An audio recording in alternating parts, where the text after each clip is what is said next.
کیا آپ جانتے ہیں کہ 2016 اور 2019 تک کشمیر میں یہی پیلٹ گن سے 140 لوگوں کو گولی چلائی گئی؟ پیلٹ گن سے 140 اندھے ہو گئے، نابینا ہو گئے۔ مگر جب ہم پکار کر کہہ رہے تھے کہ CAA کے قانون کے خلاف، جب جامعہ ملیہ یونیورسٹی میں گھس کر، لائبریری میں گھس کر بچوں کو مارا گیا، ایک بچے کو اتنی بری طرح مارا گیا کہ اس کی آنکھ ضائع ہو گئی، بیٹیوں کو روڈ پر مارا گیا۔ شیخ ارشاد منصوری سے جب نڈا صاحب نے پوچھا کہ تم وہاں کیوں گئے تھے، تم وہاں کیوں گئے تھے، تم یہاں پر کیوں آئے، لوگ پوچھیں گے تم کو۔ آپ یہاں پر آئے تو بعض لوگ پوچھیں گے چمچے سپا کے، اے تم کیوں گئے؟ تو ارشاد منصوری نے جو جواب دیا، اس کو اپنے ذہن نشین کر لیجئے۔ شیخ ارشاد منصوری نے مودی کے منتری سے کہا، شکشا کا مسئلہ تھا، ناانصافی ہو رہی تھی، ناانصافی کے خلاف میں گیا تھا۔ تو میرے بھائی، مگر اس بچے کو پیلٹ گن سے چھرے نکلتے ہیں، 12 بور جو RAF کے پاس تھی، اس بچے کی آنکھ میں، جسم میں گولی لگی۔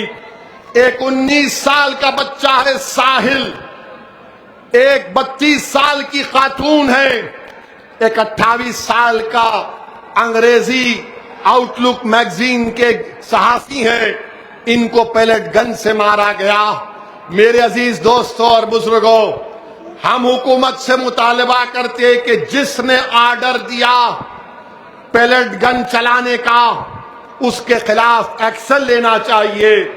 مگر میرے بھائی، کیا آپ جانتے ہیں کہ 2016 اور 2019 تک کشمیر میں یہی پیلٹ گن سے 140 لوگوں کو گولی چلائی گئی؟ پیلٹ گن سے 140 اندھے ہو گئے، نابینا ہو گئے۔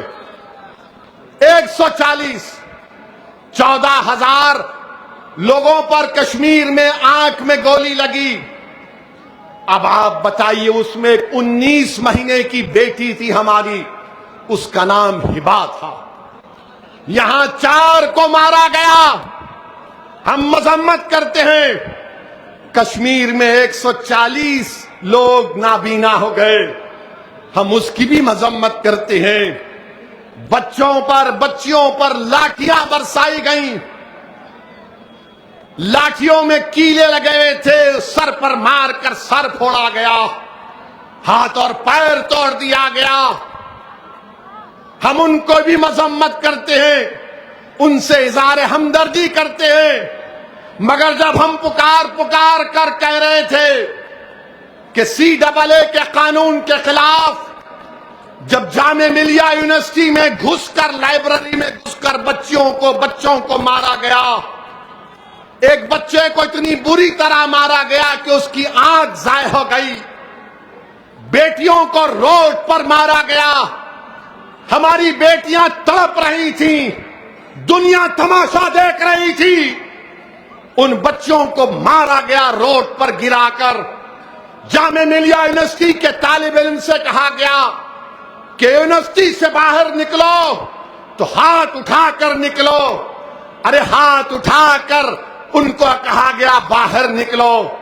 ہم یہی کہنا چاہ رہے ہیں، ظلم کسی پر ہو، ظلم ہوتا ہے، یہ سلیکٹیو سلیکشن نہیں کر سکتے آپ۔ اسی لیے کسی شاعر نے بڑا خوب کہا، جو ہم پر گزرے تھے رنج سارے، جو ہم پر گزرے تھے رنج سارے، تو خود پر گزرے تو لوگ سمجھے، جب اپنی محبتوں کے عذاب چھپے، جب اپنی محبتوں کے عذاب چیلے تو لوگ سمجھے، وہ جن درختوں کی چھاؤں میں سے مسافروں کو اٹھا دیا تھا، انہی درختوں پر اگلے موسم پھل نہ اترے تو لوگ سمجھے۔ یاد رکھیے، یہ ہم کو سمجھنا ہے۔ اب آپ دیکھ لیے کہ مودی ڈرتا کیوں ہے؟ جب جنتا روڈ پہ نکلتی آتی ہے تو مودی اور بابا RSS ڈرتی ہے۔ جب کسان دلی کو آیا تو مودی جھک گئے۔